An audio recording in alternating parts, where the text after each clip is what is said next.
Nagsimula na ng selebrasyon ng pasasalamat ngayong Pasko dahil officially launched na ang pinapahihintay-hintay na 2024 Christmas Station ID ng GMA Network. Nitong Lunes ay sabay-sabay na napanood ng mga kapuso ang masayang music video ng kantang "Ganito ang Paskong Pinoy", puno ng pasasalamat. Ibinahagi ng jingle ang tunay na diwa ng Paskong Pinoy, kung saan puno ito ng tuwa, pagmamahal, at pasasalamat. Samantala, tila nakampante na ang Kapuso fans matapos masilayan ang homegrown Kapuso stars na sina Jenilyn Mercado at Rian Ramos sa GMA Christmas Station ID nitong 2024.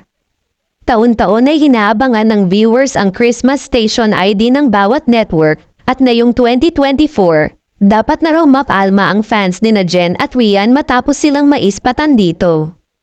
Matatanda ang bulong-bunungan noon pa man ang umano'y paglipat daw ni Jen sa ABS-CBN, matapos siyang magkaroon ng album sa Star Music, ang music label sister company ng ABS-CBN, gayon din ang kawalan pa niya ng network contract dito. Habang si Rian naman, nachichismis na lilipat na raw, bagay na pinalada naman ng boyfriend mismo ng aktres na si Manila City Mayoral candidate businessman Sam Versosa. So nagiging batayan talaga ng fans ang Christmas Station ID kung mananatili sa network ang kanilang mga lodi.